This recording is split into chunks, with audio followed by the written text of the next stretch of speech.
America का इसमें कोई किरदार नहीं है और ये इसराइल की जानिब से एक तरफा अटैक जो है वो किया गया है। क्या ये कह देने से ये सूरत हाल बदल सकती है कि अमेरिका की आशीर्वाद के बगैर इसराइल इस तरह का इतना बड़ा अटैक कर भी सकता है? देखिए, उन्होंने फॉर्मली तो ये स्टेटमेंट, आपको मेरी आवाज आ रही है? जी जी बिल्कुल आ रही है डॉक्टर साहिबा। देखिए, फॉर्मली यूएस ने ये स्टेटमेंट दिया है कि ये इजराइल का यूनिलैटरल एक्शन है, लेकिन इस बात की हरगिज ये गारंटी नहीं है कि अगर इजराइल इस पूरी सूरत हाल में एक सेकंड के लिए भी डिफेंसिव पे जाता है तो अमेरिका फुल फोर्स के साथ उसकी मदद को नहीं आएगा। मेरे ख्याल है इस वक्त बहुत सारी सूरत हाल इस बात पे पिवट की हुई है कि ईरान किस तरह का जवाब देता है। क्या ईरान डायरेक्टली इजराइल को हिट करने की बात करता है या ईरान अमेरिकन इंटरेस्ट को रीजन में हिट करता है? क्योंकि अगर ईरान अमेरिकन रीजन्स को हिट करता है रीजन में तो बेजाहिर है America by default becomes a part of the war. और दूसरी उससे भी ज्यादा अहम बात यह है कि क्या ईरान ये फैसला करता है कि वो सी लेन्स को चोक पॉइंट्स को बंद करेगा, क्या वो स्ट्रेट और होमस को बंद करेगा? तो अगर वो ऐसा करता है तो इस पूरी सूरत हाल की जो इकोनॉमिक कॉस्ट है वो बहुत बढ़ जाएगी। लेकिन एक बात बिल्कुल वाजे है कि अब ये सिर्फ मिडल ईस्टर्न कॉन्फ्लिक्ट नहीं रहा, सिर्फ मिडल ईस्ट तक महदूद नहीं है ये कॉन्फ्लिक्ट। इस कॉन्फ्लिक्ट की अब बहुत सारी डायमेंशंस जो हैं वो सामने आ गई हैं और ये इजराइल की तवातुर के साथ कोशिश थी कि किसी तरह वो ईरान को अमेरिका से डायरेक्टली भिड़वा दे, क्योंकि वो ये समझता है कि अब तक उसने जो चीज की है वो ईरान की प्रॉक्सीज को खत्म किया है। हाँ। जो जड़ है इस पूरी सूरत हाल की वो द ईरानियन स्टेट इटसेल्फ है। उन्होंने स्टेटमेंट दिया है सुबह कि हम दुनिया की इस खतरनाक तरीन रजीम के हाथों दुनिया के खतरनाक तरीन आर्म्स नहीं पड़ने दे सकते। आप बताइएगा, आपने बहुत एक बड़ी पेशरफ बताई। सऊदी अरब का अमूमन स्टांस न्यूट्रली देखा गया और लास्ट टाइम जब ईरान ने हमला किया था इसराइल पर तब भी सऊदी अरब खामोश रहा था उस सारी सूरत हाल में और आखिर में हमने देखा था कि उनकी जानिब से वो वैसे मुजम्मत भी नहीं आई थी। अब मुजम्मत आ रही है, तो इस पेशरफ को क्या देखते हैं आप? देखिए, जाहिर है कि मैं पहले भी ये बात कह रहा था कि और इन्फॉर्मेशन की बुनियाद पे कह रहा था कि ये गल्फ बिल्कुल नहीं चाहता, पूरा गल्फ नहीं चाहता कि ये लड़ाई होती इसराइल की तरफ से जो कुछ होने जा रहा था।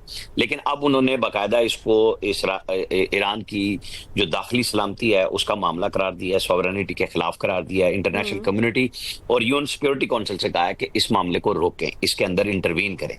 तो ये एक बाज़ाब्ता जवाब है, लेकिन सिचुएशन वहीं खड़ी है कि ये अब चाइना क्या कहता है, रशिया क्या कहता है और सिक्योरिटी काउंसिल में कौन सा मुल्क क्या किरदार अदा करता है। क्योंकि P5 की एक्चुअली तो वैल्यू है ना कि वो वीटो करते हैं या करारदाद पास करते हैं। लेकिन इसराइल पे फैज़ रहमान साहब भी कह रहे थे कि तमाम जिस तरह वो बमों की बारिश वहां किए हुए गजा पे, तो उनकी सप्लाई चेन तो अमेरिका से आ रही है ना, कि वो मुसलसल उनकी कमक जो असलहे की है वो जारी है, वो तो नहीं रोकी। अब प्रेसिडेंट ट्रंप क्या करते हैं, देखना यही होगा कि क्या वो सिर्फ अपनी तनसीबात को बचाने की बात करते हैं। लेकिन बात असल ये भी नहीं है कि अपनी तनसीबात, वो तनसीबात कहाँ पे हैं? वो गल्फ में हैं, वो कतर में हैं, वो सऊदी अरब में हैं। मतलब ये इन ममालिक में अगर अमरीकी तनसीबात पे हमला होता है तो उनकी भी दाखिली सलामती का इशू आएगा। एक बड़ा ठीक ठाक किस्म का सेंसिटिव इशू है, लेकिन इशू वही आएगा कि क्या ईरान की तरफ से जवाब इसराइल को जाता है या अमेरिका को उसमें लपेटते हैं। जब अमेरिका को लपेटते हैं तो खित्ता पूरा लिपट जाता है, तो उसके रिपरकशंस कुछ और होंगे, उसके असरात बिल्कुल बहुत लामहदूद हो जाएंगे। और मौसर कितना होगा, जो भी हमला ये करता है वो इसराइल पे करता है या अमेरिकी तनसीबात पे करता है। अगर वो हमला कामयाब नहीं होता तो ये बिल्कुल क्लियर बात है कि फिर जवाबी हमला एक और, मतलब इस हमले को जवाबी हमला कहेंगे। गो के इसराइल ने हरकत की है, इसराइल ने बेईमाना हरकत की है और ये नहीं होनी चाहिए थी, लेकिन वो चूंकि कर चुका है। अब जवाब ही बताएगा हमें इस जंग के अगले सवालात उठेंगे कि वो कितने कामयाब होंगे हमले। उसके बाद पूरी दुनिया इसके साथ जाहिर है मुतासिर है। आयल छोटी बात नहीं होती। पहले यूक्रेन और रशिया की जंग की वजह से एक बड़ा नुकसान हुआ, पूरी दुनिया उसकी लपेट में आई। अब वो दौर चला गया कि ये जी दो मुल्क लड़ रहे हैं, जो कि अमेरिका ने हमारे साथ स्टार्ट में किया कि ठीक है, अमेरिका की जानता है कि इंडिया और पाकिस्तान लड़ते रहते हैं और ये लड़ते रहेंगे, तो इनको इनकी जान पे छोड़ दो। जब हमने जवाब दिया तो सारे हमारे साथ आ गए, क्योंकि इंडिया की कमजोरी साबित हो गई थी। जी हाँ।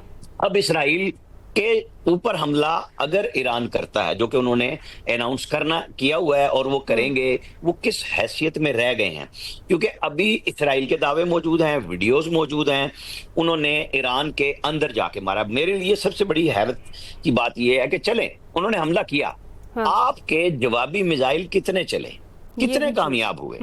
एक्चुअल सबसे बड़ी बात यह है कि जो दावे हैं कि जी हमने तैयारी की भी है, देखिए ना, जब आप पूरे मिडल ईस्ट में अपनी प्रॉक्सीज को मुख्तलिफ ममालिक की परेशानी के लिए इस्तेमाल हो रही हैं, यानी जो होतीज थे वो तो सीधे सीधे सऊदी अरब पे जा रहे थे, किसी और पे तो नहीं जा रहे थे। अब हिजबुल्लाह है, उसका इसराइल का स्टांस था। हमास के ऊपर हमास ने जो हमला किया, मैं बड़े दिनों से, जब से ये हमला हुआ, बार बार कह रहा था कि हमास ने क्या सोच के हमला किया था कि इसके जवाब में कितनी बड़ी कार्रवाई इसराइल करेगा और उसका क्या जवाब होगा।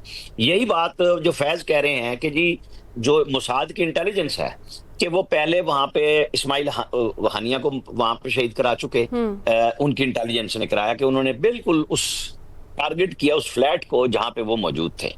आज वो करते हैं और ईरान की पूरी क्यादत बैठी हुई है वहां पे, और उसकी क्या सिक्योरिटी नहीं थी, कोई बंकर नहीं था ऐसा जहां पे वो मीटिंग करते, जबकि अनाउंसमेंट हो चुकी हुई थी। अमेरिका और दीगर ममालिक अपने सिफारती हमले के लिए परेशान हैं, एवैक्यूएट करा रहे हैं, बता रहे हैं कि जी फौरन निकल जाएं। तो ऐसी सूरत में अब जब पूरी फिजाई सिचुएशन बंद हो चुकी है, जो इराक की तरफ से भी बंद है, ईरान के जो बैलिस्टिक मिसाइल हैं उनको इंटरसेप्ट किया जाएगा। पहले कहाँ का, बिल्कुल सारी इंफॉर्मेशन ईरान के पास है, तो ईरान के पास ये भी तो थी ना कि हमला होने जा रहा है। तो ये असल क्या क्वेश्चन है मेरे लिए। क्या वजह है फिर, जब पता था सब कुछ और सारी इंफॉर्मेशन भी थी, तो उसके बावजूद किसी किस्म की कोई तैयारी नहीं थी? वही आपके वाली बात और फैज साहब वाली बात, कितना प्रिसाइजली उन्होंने आकर अटैक भी कर दिया, अपने टारगेट्स को अचीव कर लिया। तो ईरान क्या एक्सपेक्ट नहीं कर रहा था कि वाकई ये सिर्फ बातों तक महदूद रहेगी, ये जो हमले की बात है, ये अटैक की बात है? क्यों प्रिपेयर्ड नहीं था? यही बात समझने की है सबसे बड़ा। हमारा इंडिया के साथ जो कॉन्फ्लिक्ट था कि इंडिया ने जब इल्जाम लगाया तो पाकिस्तान ने मुतनब्बे किया कि हमारी तरफ मत आना, फिर जवाब सोच कि हम ऐसा देंगे कि तुम्हारे होश उड़ जाएंगे, और हमने वो जवाब दिया और विद इन आवर्स दिया कि जी आपके मिसाइल लगे। हमने कहा फिर अब हमारे जवाब का इंतजार करो। हमने पहले तैयारी गिराए, जब आपने दोबारा किया हमने फिर आपको बताया कि हमारा जवाब शुरू, और फिर इंडिया की तरफ से कुछ ना हुआ। ना उनकी एयरफोर्स उड़ सकी थी, ना उनका डिफेंस सिस्टम बाकी रहा था, और ना वो कोई जवाब दे सके थे। सिर्फ उन्होंने माफिया मांगी है दीगर ममालिक से बात करके कि अब वो रुकवाए। अच्छा, अब ईरान को, अब हमारा ये दिल करेगा ना कि इस्लामी मुल्क है, इसराइल ने उस पर हमला किया है और उसका जवाब होना चाहिए, लेकिन मैं फिर बार बार कहता हूं कि जवाब